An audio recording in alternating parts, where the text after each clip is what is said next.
On today's show, we're previewing my power-rated teams number 20 through number 16. So that's going to be BYU, Utah, Iowa, Texas Tech, and Washington for the 2026 college football season. Welcome in. This is Winning Cures Everything. It's a college football podcast. I'm your host, Gary Seegers, at GaryWCE on all the different socials. Today, we are discussing the teams that I have power-rated, number 20 through number 16 for the 2026 college football season.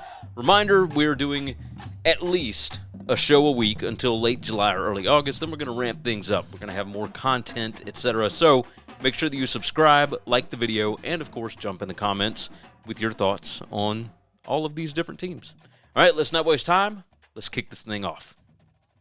Our number 20 power-rated team for 2026 is the BYU Cougars, and this is a Big 12 team that I guess you could say I'm fascinated by heading into 2026, not for the reasons that people said even just a couple of years ago. Like, BYU is not sneaking up on anybody anymore. Kalani Sitake is going into year 11 in Provo. I mean, 11 years, that's a long time.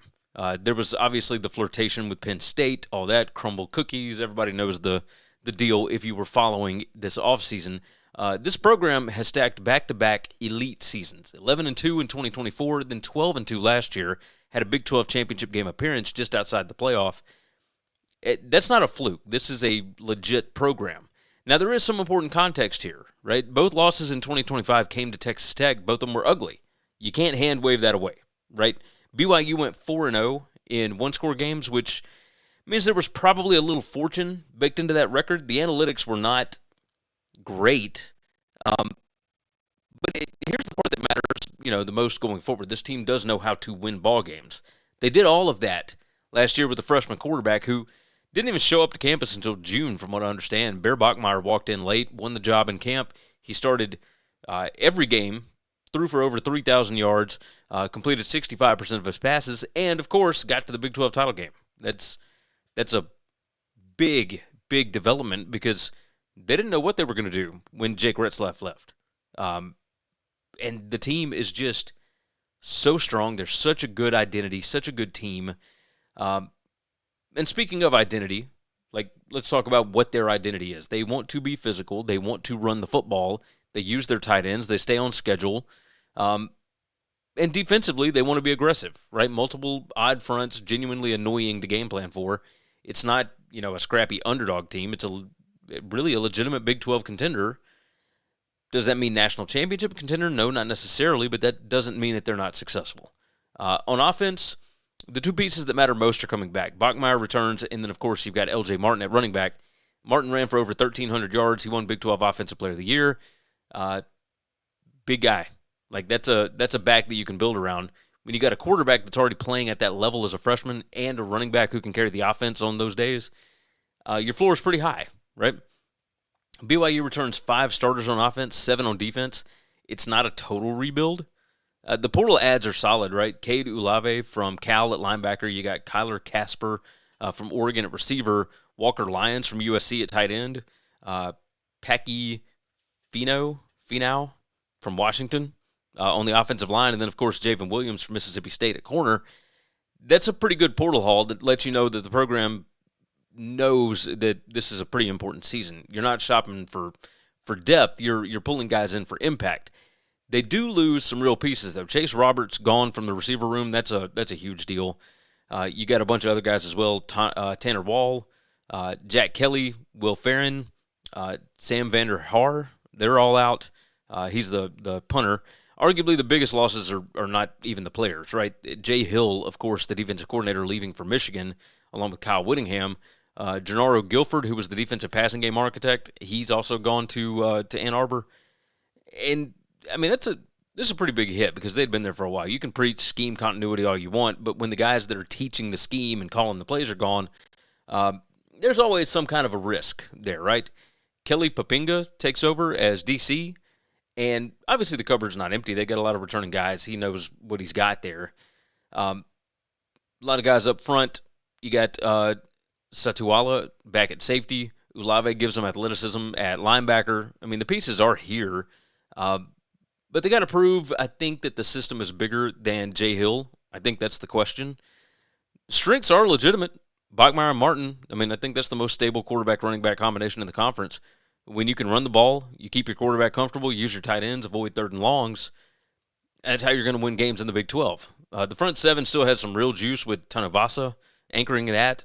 The overall program stability under Satake, I don't think should be underrated, right? Now, there are red flags here, right? Replacing Jay Hill is a pretty big deal. Defense was a major reason why BYU went 12-2, and, you don't just slide in a new coordinator without some kind of an adjustment. The secondary is a little bit concerning, especially losing Guilford. And then their special teams. They lose the kicker, the punter, and the long snapper, so that whole thing, that's big, especially for a team that went 4-0 in one-score games last year. So the math on that can flip pretty quick if you don't get actual legitimate guys there.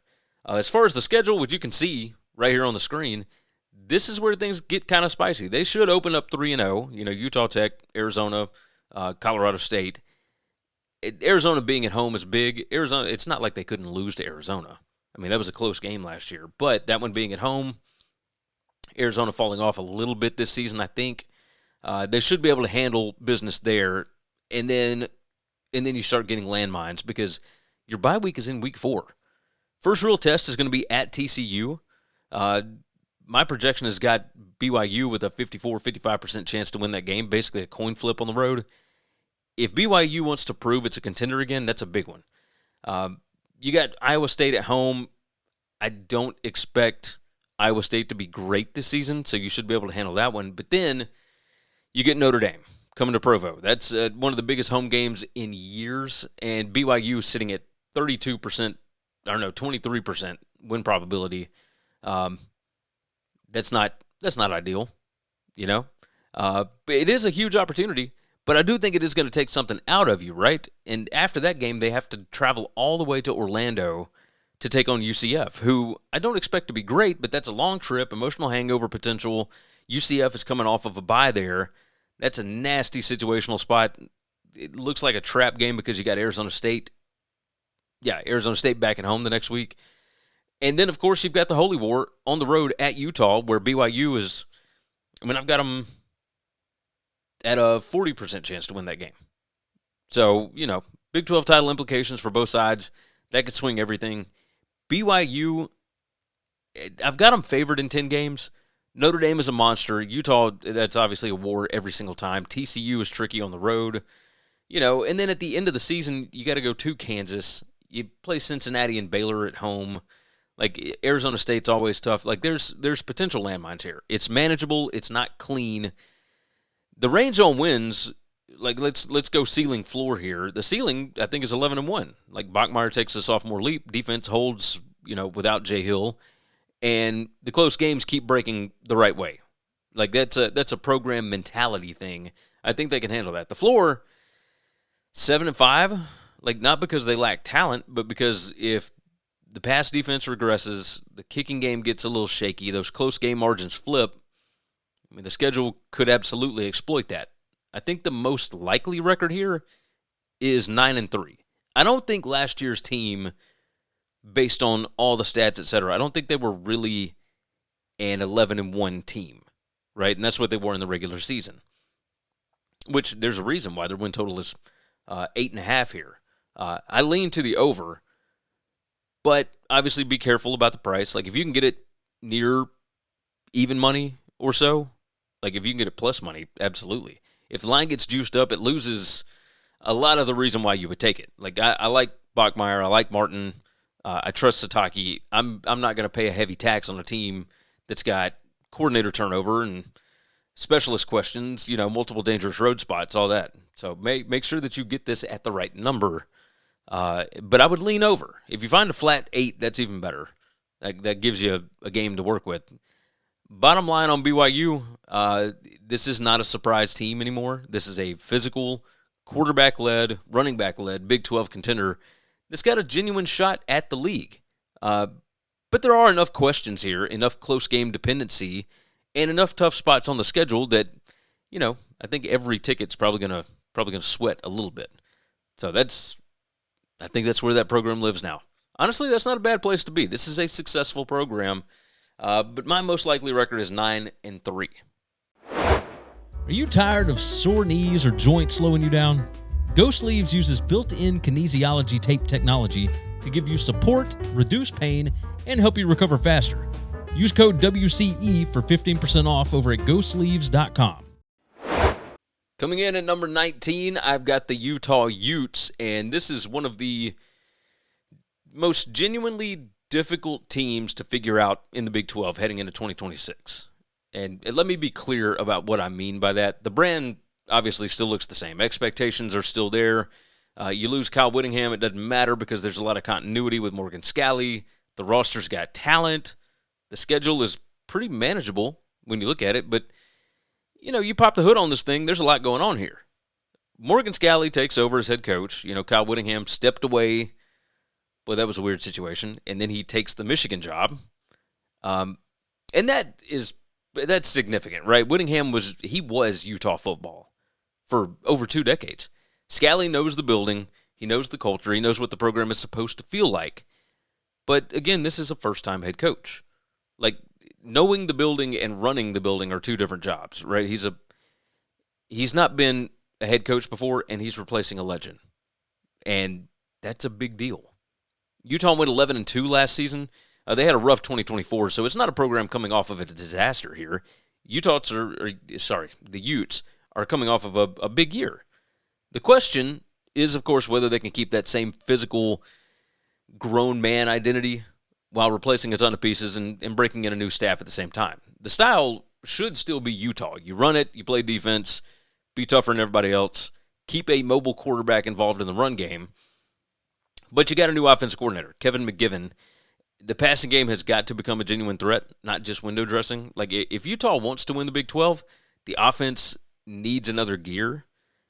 And I think here is where the risk becomes kind of obvious, right? Utah brings back 3 starters on offense and 3 on defense. That's not ideal. And the biggest concern by a mile, I think, is the offensive line because all 5 starters are gone. The tackles, Lomu and Fanu, they're off to the NFL. All 3 starting interior offensive linemen graduated. Like, for a program whose entire identity is built on being physical at the point of attack, that sentence should make you kind of sit up straight. I mean, losing all 5 offensive linemen, that's huge for a program like Utah. Now, the quarterback situation gives them a chance to kind of work through it. Devin Dampier, he's back. Bird Ficklin is in the room. That mobility can keep the run game functioning even when the blocking isn't perfect. Wayshawn Parker returns at running back, gives him a legitimate foundation. Receiver room, I think, got better too. Braden Pegan comes in from Utah State. He caught 60 balls for over 900 yards. He had 5 touchdowns. And then you got Kyrie Scholes coming from San Jose State. Utah needs that passing game to maybe punish some people. If defenses can just pin their ears back and attack a rebuilt offensive line without worrying about the pass, that's a problem. Defense lost a lot too. The top 4 defensive linemen are gone. John Henry Daly and Jonah Liais transferred to Michigan. The other 2 graduated. Lander Barton is gone. Ryan Davis and Dalen Bentley, they're gone on offense. You got 18 new faces on this roster. I think that's a pretty big number for them. But Utah didn't cross their fingers. They went into the portal with some purpose, right? You got Mo from San Jose State, Samsula from Wyoming, Ethan Day from North Texas, Elijah Reed from Akron. I think the defensive line was getting pushed around late last year, especially against the run, and I think the staff knew that it needed to be fixed. So they went out and got some dudes. So we've heard the bad. What does this program actually have going for it? The quarterback mobility, we've already brought that up. The run game, it still gives Utah an identity. We'll see if that offensive line can hold up. But Dampier and Ficklin, they make the offense harder to defend, I think. And Parker kind of keeps things on schedule. That matters when your offensive line is fresh. You need the quarterback to be able to create. You need a run game that doesn't evaporate the moment the blocking breaks down. The pass-catching group is better. I already mentioned that. Pegan and Scholes that's real production there. If McGivern, the offensive coordinator, can get this passing attack even to middle-of-the-pack Big 12 levels, the offense becomes a lot more difficult to game plan against. As far as the defensive side, I still trust the defensive structure. Scalley knows what Utah defense is supposed to be like. Colton Swan steps in as DC, and while the personnel is changing, the standard I don't think it has to. Like, this group should still be physical, multiple, and difficult to prepare for, as long as they can actually stop the run up front. Now, as far as red flags, the offensive line is the obvious one. You don't assume continuity when you replace 5 starters, no matter how good the program is. So until that group can kind of prove that it can function, that's the biggest unknown on the team. The defensive front is the other one. I mentioned that before.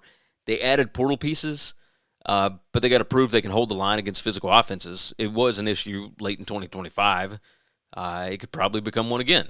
And then there's the sheer volume of change, right? New head coach, new offensive coordinator, new defensive coordinator, plenty of new faces around the locker room. That's a lot of moving parts for a team that's priced like a contender. The schedule does give them some favors early, right? 3 straight home games to open. You got Idaho, Arkansas, which, good name, but also first-time head coach, a lot of turnover, etc. And then you got Utah State. That's what you want as a new staff and a rebuild offensive line. You got time at home. You got real games to work through combinations. You should win all those games. Get the operation sorted before the schedule kind of starts making some demands. The most danger comes late when BYU comes in, and that's mostly a coin flip game, right? That's the holy war. It's physical, it's emotional, all that kind of stuff. But you've got a road game at Iowa State in Week 4. Should be able to win that ball game. You've got a home game against Kansas in Week 6 after a bye. Road at Colorado in Week 7. All those kind of things. The Arizona game is interesting, especially the week after BYU, because that's a little bit of a trap spot. I mean, that stretch towards the end of the season, BYU, Arizona, TCU, and Arizona and TCU both on the road, that's going to tell you everything you need to know about what this team is. If the offensive line has figured itself out by then and the defensive front is holding up, Utah can win those games and push for the top of the Big 12. If not, that's where the season slides. Ceiling, I think it's 11-1. The schedule sets up for that. They don't play Texas Tech this year. You do have to deal with BYU, but you get that one at home. 11-1 isn't completely crazy. If the offensive line comes together, Dampier becomes, a more consistent passer. I'm not expecting that necessarily. But if the defensive front gets back to Utah standard, the floor, I think, is 7-5. Say the trenches aren't ready, run defense is leaky, new staff has growing pains. Most likely, I'm going to go with 9-3. Win total is 8.5. The over is listed at -128. The under at +125. I lean over, but the number's playable. But I think these questions are legitimate, and the price is legit here. I'm not going to hammer this one. This isn't one of my best bets. This is still one of the safest cultures in the Big 12. If this thing ticks up to 9, I might take an under at a plus price, just based on the fact that, the schedule gives them a chance, but especially late, there's some potential landmines here, and we don't know what to expect because there's a lot of questions. In 2026, the Utes are asking a brand new staff, a completely rebuilt offensive line to keep this machine from wobbling. I think that's worth watching. You want extra Winning Cures Everything content and a way to support the show directly? Head over to buymeacoffee.com/winningcures and become part of the community today. The Iowa Hawkeyes are my number 18 power-rated team, and I mean it when I say that this might be the most Iowa preview that I've ever done. Kirk Ferentz is back for year 28. That's wild. Everybody else in college football is changing coordinators, flipping rosters, rebuilding entire programs every 3 years. Iowa's just in there yeah, we're good. We're going to play defense. We're going to run the ball. We're going to punch you into misery, and we're going to make you genuinely hate football for 3.5 hours. It is the same as it always was. Last year was another very Iowa season. Went 9-4. They went 3-4 in one-score games. Still went over their win total. Wasn't always pretty because, my God, it never is. But they did what they always do. They stayed competitive. They won ugly. They leaned on the structure. They found a way to matter. 2026 is a legit reset, though. This isn't just Iowa reloading like normal. This is maybe one of the bigger turnover years that Ferentz has faced in a long time. Iowa returns 4 starters on offense and 3 on defense. That ain't much. They're replacing the starting quarterback, 3 first-team All-Big Ten offensive linemen, all 4 starting defensive linemen, 8 defensive starters total. And then you got major special teams pieces, but this is the big one, right? Longtime special teams coordinator LeVar Woods, who was with Ferentz for 18 years. He has left to take over Pat Fitzgerald's special teams to join his staff at Michigan State. So, yeah, allergies suck, but yes, Iowa is still Iowa. This is the year where they're trying to beat Iowa while replacing a lot of the stuff that normally makes Iowa work. The identity is not changing. Slow pace, run first, field position, all that kind of stuff. Conservative offense, physical defense, make you beat yourself, and then wait. Like, Iowa wants to drag you into a rock fight and then turn the lights off and make you live in their world for 4 quarters. And that part is not going to go anywhere. The question, though, is whether the roster has enough trench play and special teams reliability to keep winning those ugly games. At quarterback, you got Jeremy Hecklinski and Hank Brown. That's the 2 names that are batting it out, or battling it out, excuse me.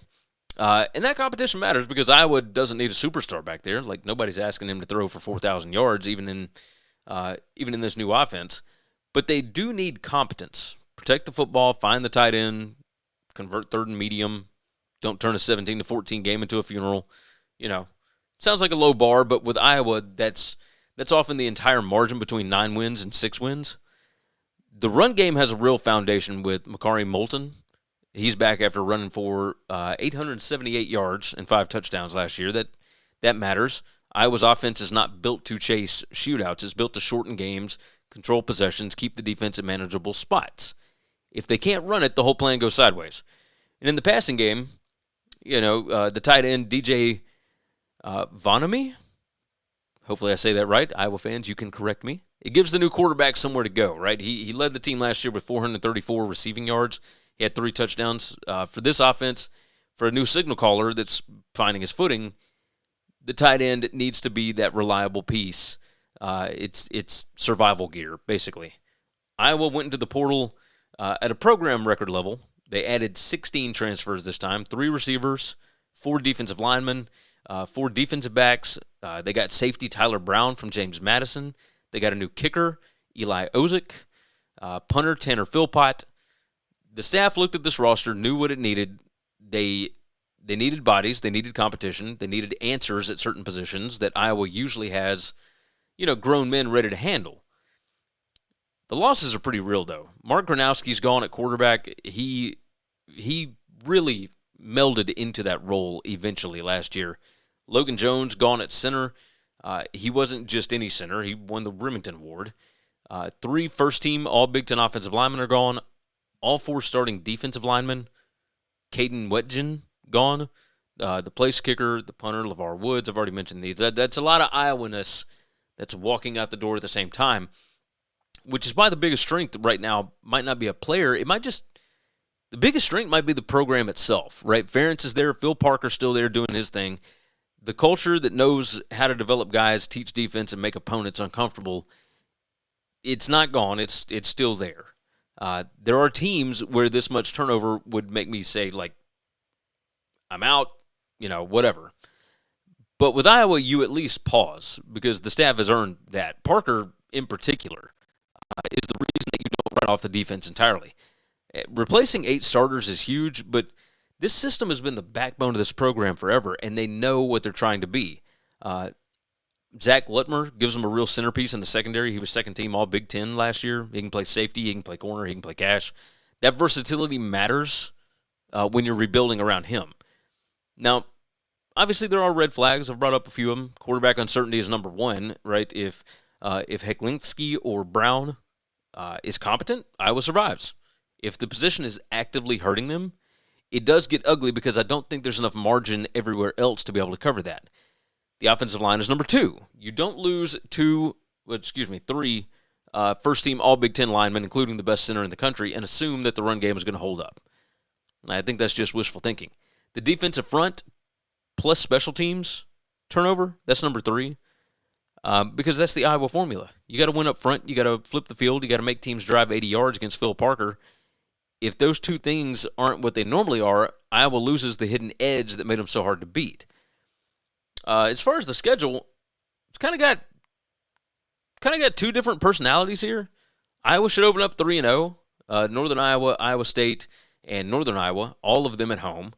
You use that stretch to kind of settle the new pieces, find out what you got at quarterback, build some confidence, and then the calendar just punches you in the face. At Michigan, home against Ohio State, and then at Washington.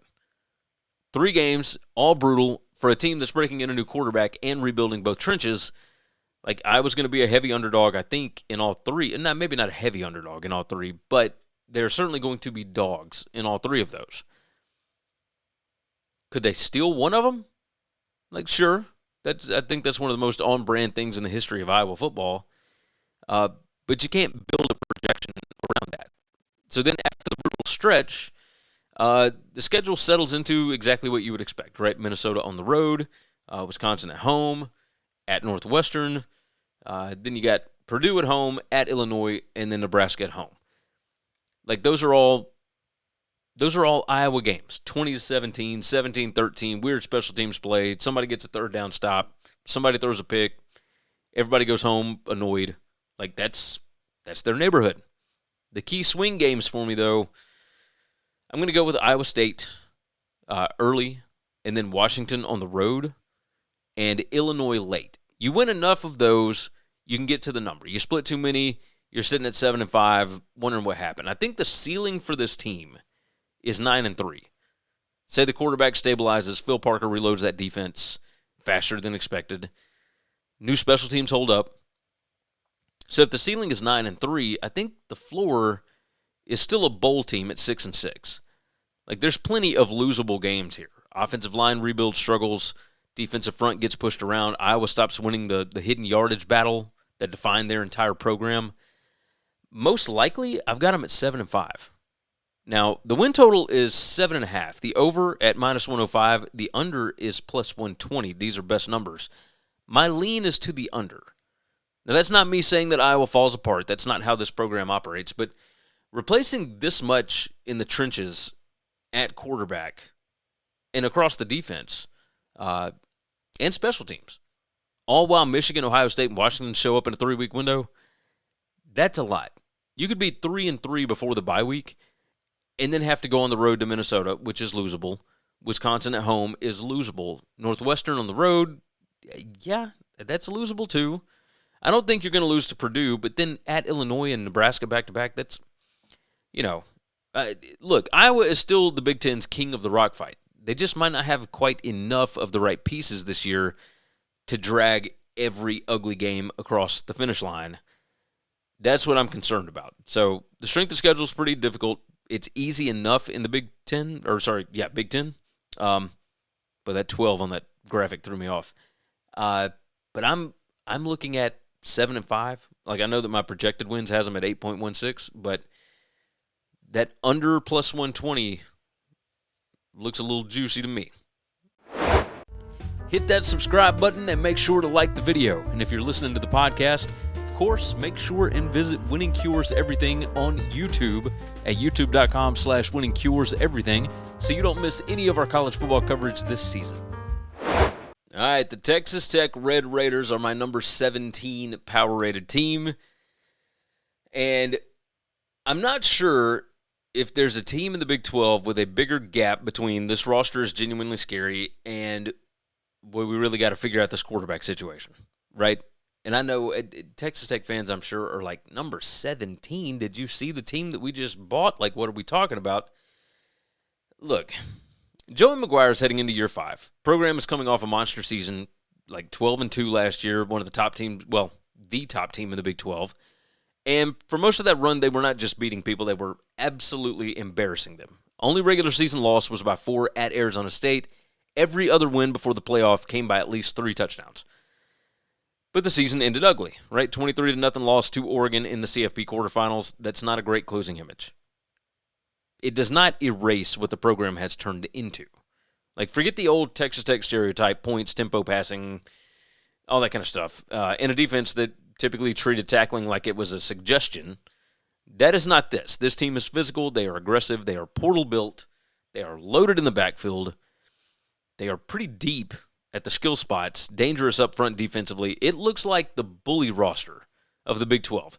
And that's obviously a high compliment. The whole thing gets wrapped around one massive question for this season. That's who's playing quarterback and how good can that guy actually be. Like if Brendan Sorsby is available, the ceiling looks completely different. But obviously his eligibility tied to an ongoing NCAA gambling case, you can't just pencil him in and move forward like it's nothing. If he can't go, Tulsa transfer Kirk Ferentz, I think, is going to be the guy. Will Hammond is going to be working back from injury. They said that he could probably get back around week 3. Your first 2 games, you should be able to handle that no problem, right?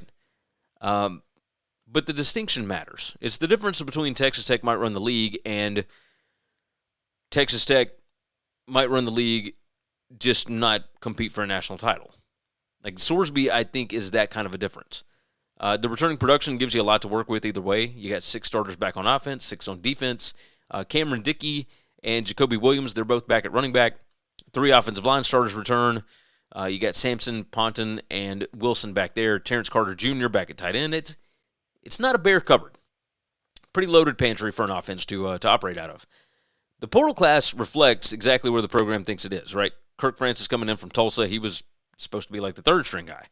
Dante Lee coming in from Liberty. Malcolm Simmons, wide receiver from Auburn. Kenny Johnson from Pitt.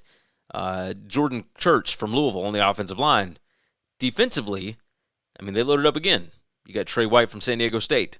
Adam Trick from Miami, Ohio. Austin Romaine from Kansas State. That's not depth shopping. That is contender shopping. You know, the losses are certainly real. You got several NFL draft picks gone on defense. The headliner is David Bailey, led the entire nation in sacks in 2025. Jacob Rodriguez was a leader. He's gone. Romello Height, gone. Cole Wisniewski, gone. Jack Burgess, gone at punter. Defense, special teams, still going to have talent. They're not just replacing names. They're replacing production that was genuinely elite last season. Now, here's why, like, I'm still really high on this team despite all of it. And I know you're like, are you high on this team if you've got them at number 17? You look at that schedule, you look at the ratings and whatnot, yeah, I'm still super high on this team. Like, the defense is going to run it. But we'll start with this. The running backs are the biggest strength on the roster, right? Dickey and Williams combined for nearly 2,000 yards rushing and 25 total touchdowns last year. Texas Tech has a real identity regardless of who's under center. Quarterback doesn't have to be the whole offense. Like, you can lean on the run game, use play action off it, stay ahead of the sticks, and avoid putting whoever's back there in a bunch of 3rd and 8 garbage, right? Offensive line continuity helps with exactly that. Sampson, Ponton, and Wilson, they're coming back. That matters a lot when your quarterback room has questions. You don't want a shaky quarterback situation compounded by protection problems, right? The fact that they've got 3 experienced starters back up front gives them a real chance to function early. And the skill group around the quarterback is good enough. I think potentially elite. Carter at tight end, that's a legitimate weapon. Kenny Johnson adds to the receiver room. I think Malcolm Simmons, if he's actually got a quarterback, can be really good. Like, the other portal additions are enough options to make this offense work, assuming that the guy throwing it is not a liability. Defensively, the pass rush is going to be the biggest reload. Like, you don't replace the national sack leader just by willing it into existence, but Trey White had 19.5 sacks over his last 2 seasons at San Diego State. Adam Trick had 12.5 tackles for loss last year at Miami, Ohio. Are they guaranteed to replicate what Tech lost? No. But the upside is legit here. And on the back end, Bryce Pollock gives you some genuine confidence. He had 5 interceptions. He was first team All-Big 12. When you got a corner like that, it kind of changes how aggressive you can be defensively because you trust him to win on an island sometimes. Red flags are not small, though. Quarterback situation's everything. If Sorsby's eligible, if he plays like the guy they thought he could be, this team might be the best in the conference. If he's not available, Kirk Ferentz has to be more than just adequate, right? And Will Hammond coming back, like, they obviously like this guy a lot. They've got him on a multi-year deal. But how good is he coming off an injury? Like, Texas Tech can win a lot of games here with average quarterback play. The roster is that good, but if we're talking playoff contention, if we're talking beating top-tier teams, average probably doesn't get you there. Like, Texas Tech doesn't play BYU or Utah in the regular season. think they're going to be able to handle things in the Big 12 pretty easily. The defensive replacement production, that's concern number 2 here. You lose Bailey, all those other NFL draft picks, that's dangerous business, right? You can like the portal additions and still acknowledge that replacing elite production is risky. And then there's special teams. You replace Burgess at punter. He may not be the headline item, but hidden yardage is legit. Field position is real. One ugly special team sequence can flip a game that you thought you had managed. That may not against this schedule, but still. That could be how the season gets derailed. Not because Texas Tech suddenly becomes bad, but because the quarterback play is inconsistent, the pass rush maybe takes longer to rebuild than expected, and a couple of games get weird because the margins are smaller than they were last year. Schedule makes this even more interesting, right? Because it is set up for this roster to just cash, right? Tech is projected as a favorite in every single game. They avoid BYU in the regular season. They avoid Utah. They get Houston, Arizona State, Arizona, West Virginia, and TCU all at home. Like the biggest road games, the only road games, at Oregon State, at Colorado, at Cincinnati, at Oklahoma State, at Baylor.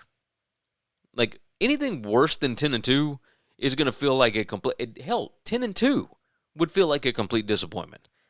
The spots that I'm watching the most closely here as far as key games for this season, Houston week 3, where, you're going to find out early about the quarterback situation. Like that's some legit drama. It's on a Friday night. Should still be able to handle that game, though, I would think. At Cincinnati in week 8, conference road games have a way of getting weird, not to mention if Sorsby comes back, if it's like a 6-game suspension, Sorsby's coming back. His first game back would be at the place that he just left. Again, could get a little weird. At Oklahoma State in week 11, when the entire league has figured out exactly what Texas Tech is, and Oklahoma State has had some time to get things rolling with their new coaching staff and new acquisitions and whatnot. The season finale against TCU. It's at home, but that could set the tone going into the postseason. You should be setting up with that game to head into the Big 12 championship game. Ceiling is obviously 12-0 with the schedule. If Sorsby plays, the pass rush reloads, that stuff's on the table. The floor is, I think, 8-4. Sorsby doesn't play. Replacement quarterback struggles. Defense takes a bigger step back than expected. I think the most likely record is 11-1. Win total is sitting at 10.5. The over is listed at -170. The under at +150. I lean the over. The price is pretty uncomfortable. Like, you're paying a real tax because this schedule is friendly and the roster is loaded. Like, I know why the number is there, but laying -170 means this thing better not get weird in October, right? I think Texas Tech has the best roster in the Big 12. The run game travels. The defensive talent is there, even with the losses that they had. The schedule sets up brilliantly, and the program has built something real under McGuire. So my final thought here, like, the bully roster is in place. Like, now the whole season comes down to the quarterback situation and whether or not that actually lets them cash this ticket.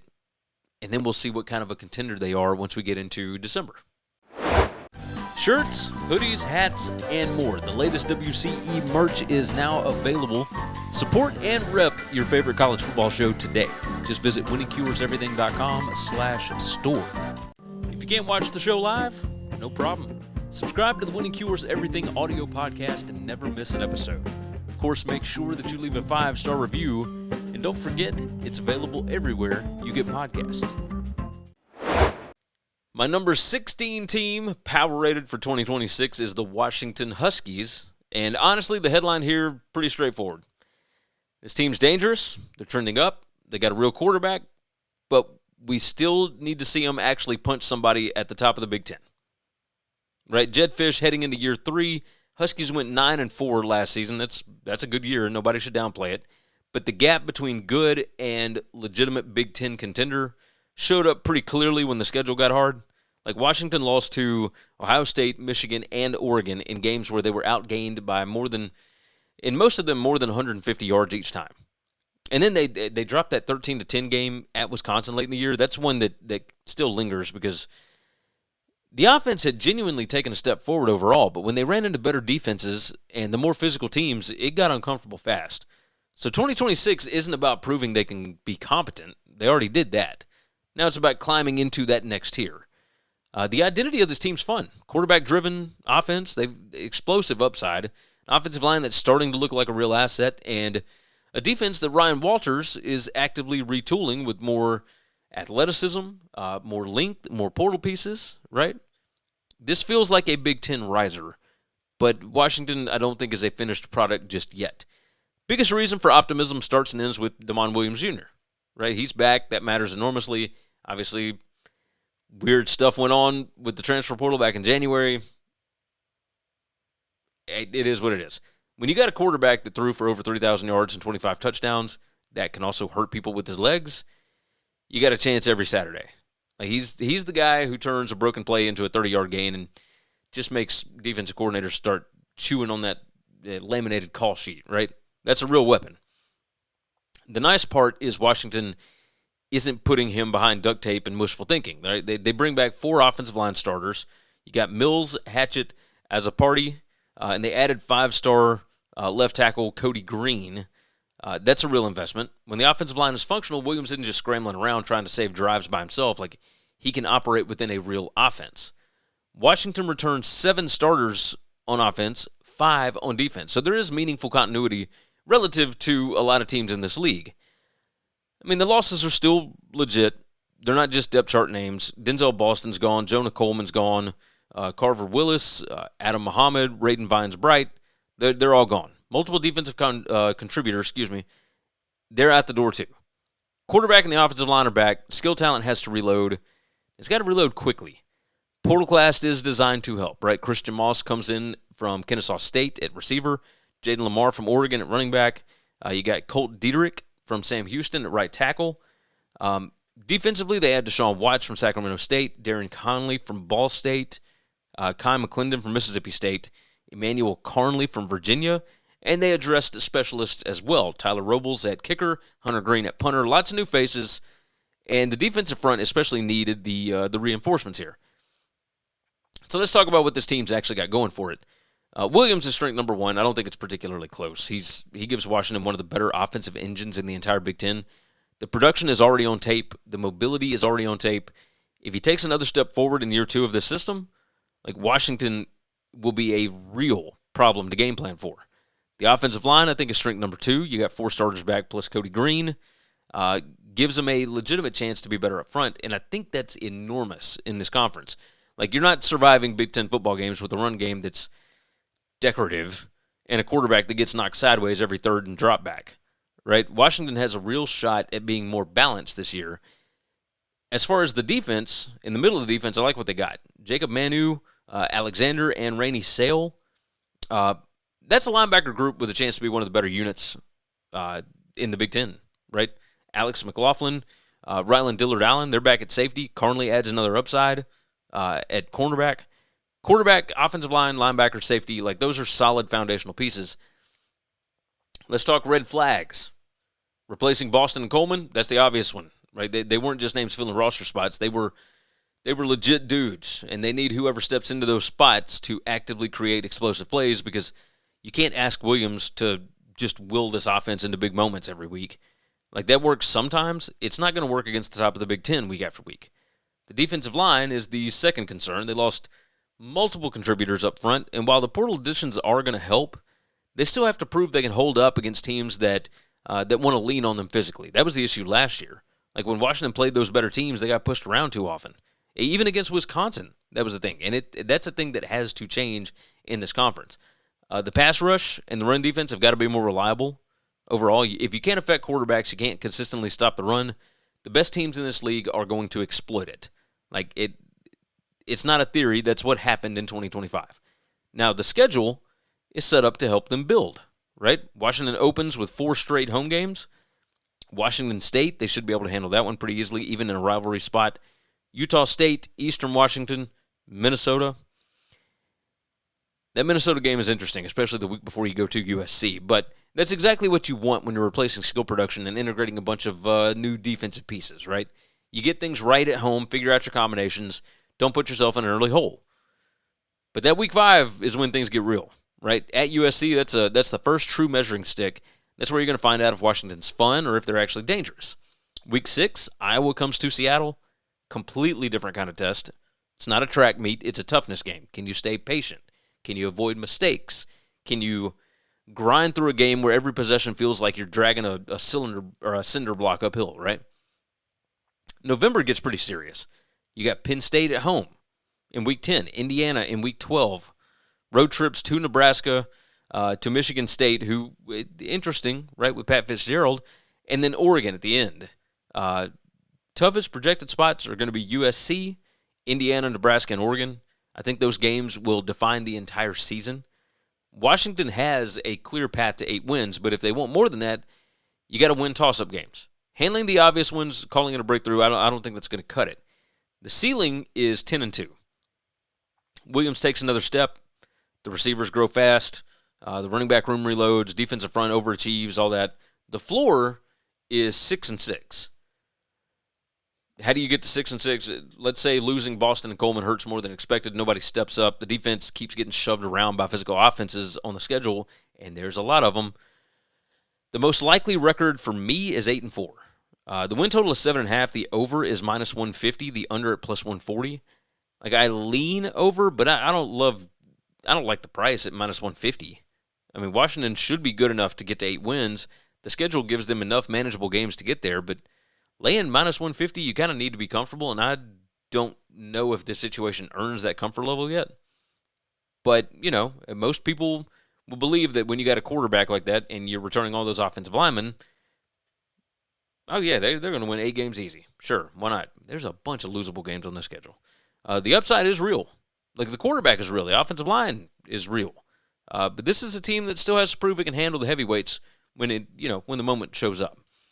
As far as my final thought on this, Washington, this is a quarterback-led Big Ten riser with legitimate playoff flashes in their game. But until they actually push back against the best teams in the league, they are still more dangerous than proven. All right, one more reminder, if you haven't already, like the video, subscribe to Winning Cures Everything, and make sure to give me your thoughts in the comments. All right, we are going to see you again next time. Till then, enjoy your long weekend. Take care of yourself. Take care of each other. God bless college football, and hopefully all of your tickets cash this week. Thanks for listening to Winning Cures Everything. Subscribe, leave a review or comment, follow @GaryWCE on X, and check out the web store,